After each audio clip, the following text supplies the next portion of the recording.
Texas summers might seem hot and dry now, but it was even worse in the 1950s. Between 1949 and 1957, Texas received between 30% and 50% less rainfall as during normal years. The drought wiped out half of the state's farming industry. More than 1,000 cities and communities had to implement water use restrictions during that time. It's now referred to as the drought of record in Texas, and Texas uses that time as a benchmark to measure the sufficiency of its water infrastructure moving forward. Jeremy Mazur, who is our guest right now, Director of Natural Resources and Infrastructure Policy at the Texas 2036 think tank, recently assessed that readiness, and the results were not encouraging, at least from my eye.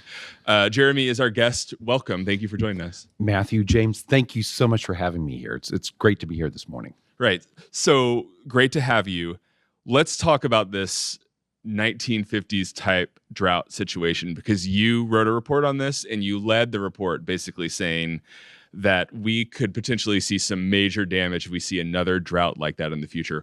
Lay out for us that scenario, that sort of worst case scenario we could face. So Texas 2036, we released a report assessing Texas water infrastructure needs. And those basically fall into two buckets. First, we need to expand our water supply portfolio for a drought-prone and growing state. We can talk more about this later, but droughts are part of the Texas experience. If you've been here for a year, 10 years, a century, you know we're a drought-prone state. The second bucket of challenges we face relates to the issues of aging, deteriorating drinking water and wastewater systems. And thanks to the Texas Tribune, you guys have covered a lot of stories across the state, from East Texas to West Texas, even in the Valley, of aging, deteriorating systems that are failing, falling apart, and leaking, and really becoming liabilities to the communities that they serve. But starting with the drought issue and the need to expand our water supplies. So in the 1950s, we had this drought of record, and that was the worst recorded drought. Basically worse since like 1895 or something like that, right? When we started recording. We started recording in 1894, 1895, you're right. And there were droughts around World War I and the 1930s, such as with the Dust Bowl. But the 1950s drought was pretty unique in terms of its duration and its severity. And what was remarkable about that drought, it really prompted two things to start happening in Texas. First, it began our campaign of water planning and aggressively developing more water supplies, principally water wells and reservoirs. But the 1950s drought also began this huge economic and cultural shift in Texas, where we started becoming less of a rural agrarian state, and a lot of people started moving towards the cities. And so I think cities where the majority of people live today. That trend started during the drought of record of the 1950s. Right. And so like you said, you identified kind of two different needs that the state has in order to meet this. One is sort of finding new water supply in the state.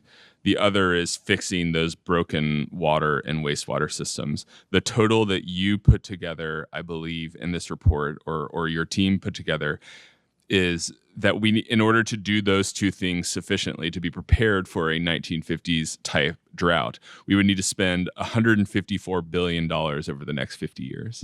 That's right, Matthew. What we did is we looked at the cost estimates in the state water plan, as well as those from the EPA, on how much needs to be spent over the next couple decades for fixing and rehabilitating our aging, deteriorating drinking water and wastewater systems.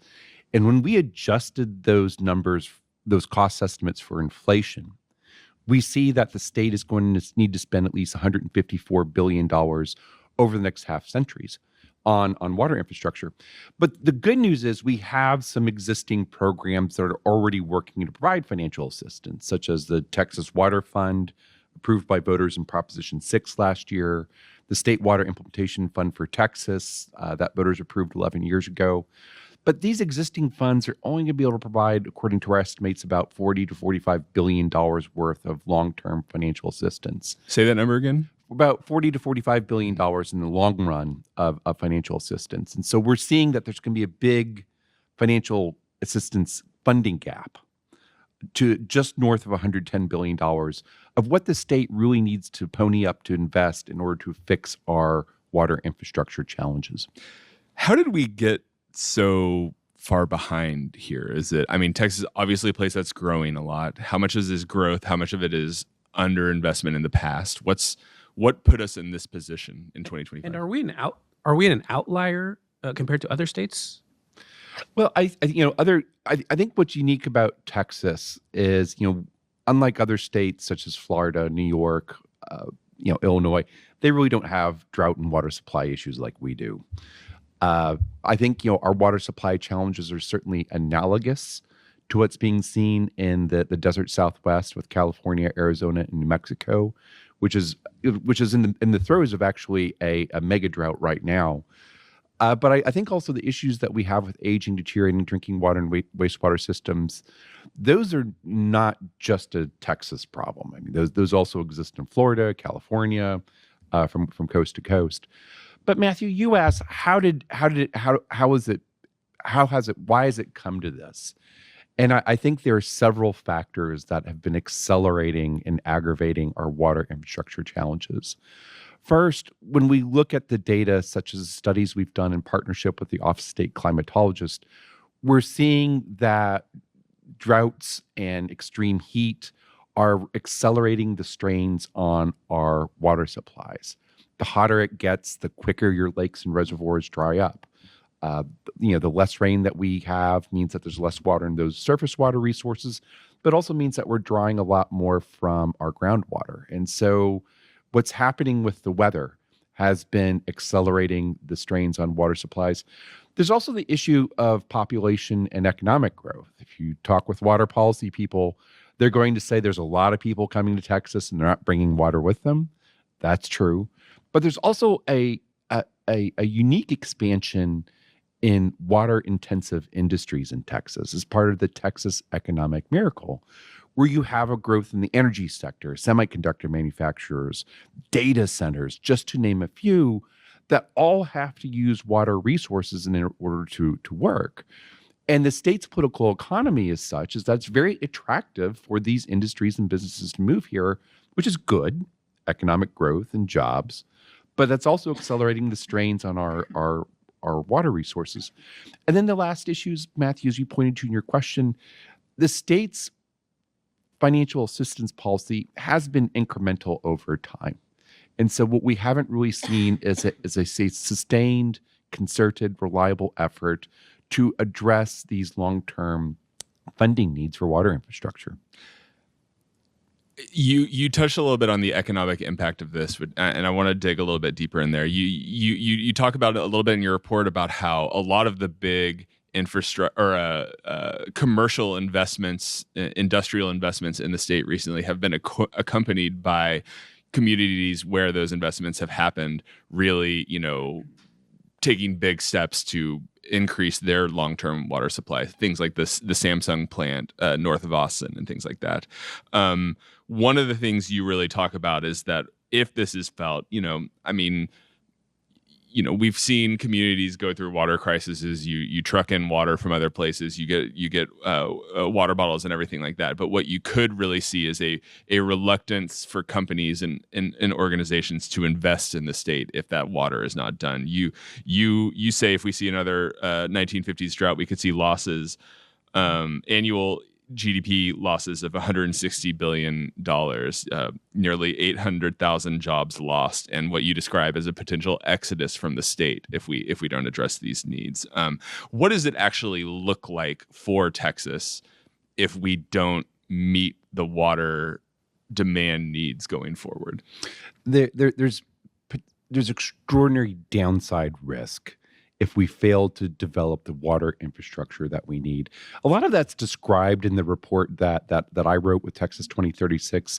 Also, it's explored in more detail by a report by Gabe Collins with the Baker Institute at Rice University, who we also partnered with to explore the economic costs and benefits of water infrastructure investment. And so we know what would likely be the potential economic losses in terms of millions of jobs lost, a diaspora of people leaving the state looking for opportunity and potentially water elsewhere. And not to mention the $160+ billion per year in GDP losses, which for comparison is worse than the economic losses observed during the COVID pandemic and the Great Recession. But there are some fascinating examples that we point to in our report of what inadequate water infrastructure has meant for other economies. Australia saw some negative growth in its GDP during the millennial drought between the early 2000s and 2015. Same thing for Cape Town, South Africa. And there are some fascinating examples from the rest of the world of how not only you actually realize and see this economic downturn, but there's also cases of businesses and industries shutting down and not working anymore, absent drought. And reliable water supplies are increasingly becoming a part of the economic development equation in Texas. When I've been talking with state leaders, a lot of them are saying like, hey, we're talking with companies, they want to come to Texas, they like so many things here. The question we're getting asked is if we have enough reliable water. Right. And we've seen this in some ways kind of already start to play out in regions of the state. Let's talk a little bit about what's happening in the Rio Grande Valley. The Rio Grande Valley comes in and out of trouble almost like every 2 years. I mean, 2022, August of that year, the water levels in Lake Amistad and Lake Falcon were at precipitous lows, and city managers were looking at emergency measures they may have to implement in order to avoid cutting people off of water. Fortunately, a tropical depression came over, put a bunch of water in the river, saved the day for a little while. But again, in 2024, low water conditions in the Rio Grande Valley have begun to precipitate some real economic consequences. Notably, when a year ago, the Santa Rosa sugar mill closed, and that was a business that provided over 500 jobs within the region and about 500 million plus in regional GDP. In addition to seeing that farm close, where the sugar cane farm close, we're also hearing that the citrus industry is under duress due to drought conditions. And I think the Rio Grande Valley is becoming a bit of a canary in the coal mine for Texas in terms of describing what can happen and what will go wrong and what economic horrors will be visited on your region if you have insufficient water supplies. All right, let's talk about the two quick kind of areas that need investment very quickly. One, as we already mentioned, water supplies, this actual water, that the state needs to draw from. You listed the water supply deficit as being nearly 6.9 million acre feet of water. For people to understand, 1 acre foot serves around 2 to 3 houses per year. So if you're 6.9 million acre feet short, you're talking about somewhere around like 17 million. The shortage being about enough to serve 17 million houses per year in that realm. Of course, it's more than just houses that draw from the water. It's industry and agriculture and everything like that. But what are the solutions there? I mean, obviously you need to invest money, but is that money to build reservoirs, like desalination? Like what actually needs to be built and done in this state in order to get to where we need to be for that supply? So our projected 6.9 million acre foot water supply deficit comes from the most recent state water plan prepared by the Texas Water Development Board. What needs to happen is the state needs to invest in a broad, diversified water supply portfolio. And some of these projects are going to be the same types of water supply technologies they used in the Roman Empire, your groundwater wells and your reservoirs. But I think a lot of those types of easier water supply projects, relatively easier, a lot of those have already been built. And so there's not a lot of easier water to develop. I think we're going to have to lean into technology, innovation, and water supply diversification in order to meet that 6.9 million acre foot water supply deficit. And so we're going to be talking about greater water conservation. I think water reuse and recycling is exciting. That can be done. That can expand the water supply portfolio. And we're also going to talk about, desalination of seawater and brackish water, but also we need to have a bigger conversation about moving water from the water-rich areas of the state to the areas that need it the most. Yeah, and that's where I think some of the politics come into play. It's not just, is there support to spending this kind of money, right? It's like whenever there's an idea to build a reservoir in the state, there's a lot of landowner resistance. Whenever a company, whether a city wants to pipe in water from, across the state, you hear a lot of concern about the local, the people who are local there saying, why are they taking water away from our community? Right, exactly. How much of that is a hurdle, do you feel like, in addition to just the spending? And also with desalination, I mean, how effective is desalination? And is there concern from lawmakers about the efficiency of desalination, like going forward? Like if you invest billions of dollars in desalination, how efficient will that actually be? Well, Matthew, we'll start with you, and then James will talk about desal. And so, I've followed water policy in the legislature for the past 25 years. And what's interesting is like all of those water policy fights are regional and local. They don't really break down on partisan lines. And there are some regions that are fiercely protective of their water resources for good reason. That supports their regional identity, that supports their regional economy. And the prospect of moving water from one part of the state to another is easier said than done. The same thing with reservoirs. I mean, there have been some reservoirs on the books for decades that have still not been built, but are just politically challenging to develop, owing to concerns about water supply development or even condemning that land. James, you asked about desalination. What are legislators thinking about desalination? I would say that over the past 20 years, there has been a growing crescendo of interest in desalination within the House and Senate leaders in the legislature. Desalination has the benefit of being a little bit more drought-proof. Unless a meteor hits it, there's always going to be water in the Gulf of Mexico, which is a good thing. But it's always been expensive to do and energy intensive. And so I think the load demands of desalination plants are something that need to be taken into consideration, especially as we have increasing load demands across our electric grid as our economy and population continues to grow. There is opportunity, there is promise in desalination. Will it be the panacea or silver bullet that solves every region's problems? That probably we're probably not at the scale and position to do that yet, but desalination is going to be playing more of a robust part in contributing to our water supply portfolio. And then the other part of this, to actually maybe the more expensive part of this, is just the pipes that are in the ground across Texas are crumbling. They're starting to break down. Some of that is, in fact, worsened when drought comes and it causes the ground to shift. But I mean, you've identified $95 billion to fix broken water and wastewater systems.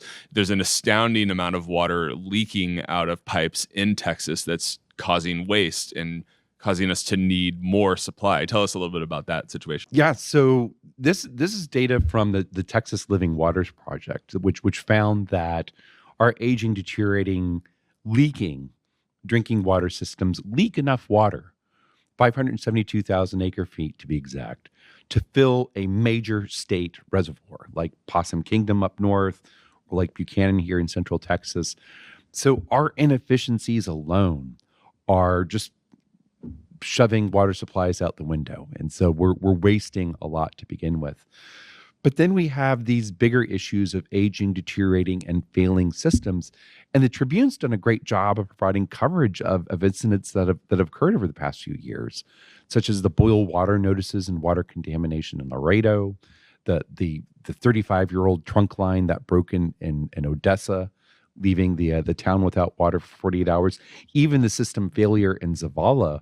Y'all's coverage of these water system failures has been impressive, and it provides very good anecdotal data with regard to this bigger problem of systems that are operating well past their useful life and are really becoming economic liabilities to these communities. And the EPA has estimated that this cities need about $61.3 billion in financial assistance over the next 20 years. So about a little bit over $3 billion a year to help address some of these issues.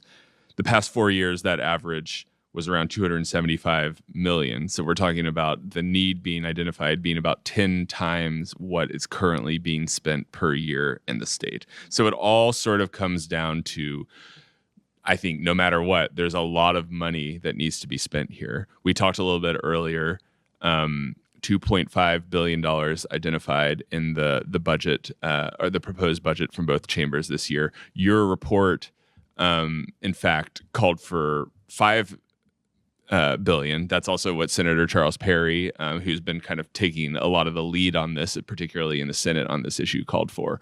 Are you worried about the political will to actually get this done? I mean, it's just hard to commit money in a fiscally conservative state like this. So yes, we recommended that there'd be a $5 billion initial endowment for the Texas Water Fund, and the consideration of approving a $1 billion per fiscal year revenue dedication to that fund for the decades to come. The $2.5 billion that the House and Senate have initially approved for water infrastructure is an extraordinary good signal. This is the highest appropriation we've ever seen the state make for water infrastructure, more than the $1 billion for Prop 6 last year and the $2 billion for the SWIFT. And so the legislature is already sending a bright, clear, strong signal that they want to prioritize water infrastructure investment.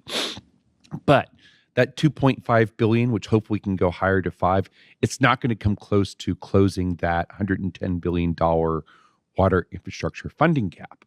And so that's why we think that dedicated funding, which we already use for state parks and we already use for state highways, that financial strategy is a kind of model that we need to use in order to tackle our water infrastructure challenges. The idea here is that in recent years, with transportation, with state parks, things like that, the legislature has essentially made it so that's automatic, that a certain amount of revenue coming in goes to that, like you say, dedicated fund. Yeah, and these were constitutional amendments that were approved by voters in 2014 and 2015 that would dedicate state sales and severance taxes to the state highway fund. So what do you feel like is the biggest, what worries you the most about this? What's the biggest hurdle that's going to have to be crossed to going from to raise the confidence in our kind of long-term expectations for water in the state? I think the House and Senate leadership have sent a great signal thus far. I mean, $2.5 billion for water infrastructure. It's a lot of money. Great start, and we should commend them for their leadership on this issue. Getting to yes on a revenue dedication is going to be the challenge. And at Texas 2036, we've been working with chambers of commerce, EDCs, the business and industry community, in helping make the case for the legislature on why water infrastructure investment is so important for economic growth and development. Most people in the legislature, I'll say everyone, really likes the benefits of the Texas economic miracle. Economic growth, population growth, jobs, good stuff is happening here. They want that to continue. And they know that in order for that to happen, you have to have three things. 1, qualified workforce. 2, dependable electric grid. And 3, reliable water infrastructure. But if we want to have that reliable water infrastructure, there's got to be dedicated funding for it. I think that's going to be, it's certainly an uphill fight, but it's not an insurmountable policy discussion for this session. All right. Well, we will watch and see how it goes. Thank you, Jeremy, for coming and explaining this complicated but important issue to us. Thank you to our producers, Rob and Chris, and thank you to our sponsor, Water Grows. Once again, if people have comments, questions, things they want us to discuss, TribCast at texastribune.org. We will be back next week.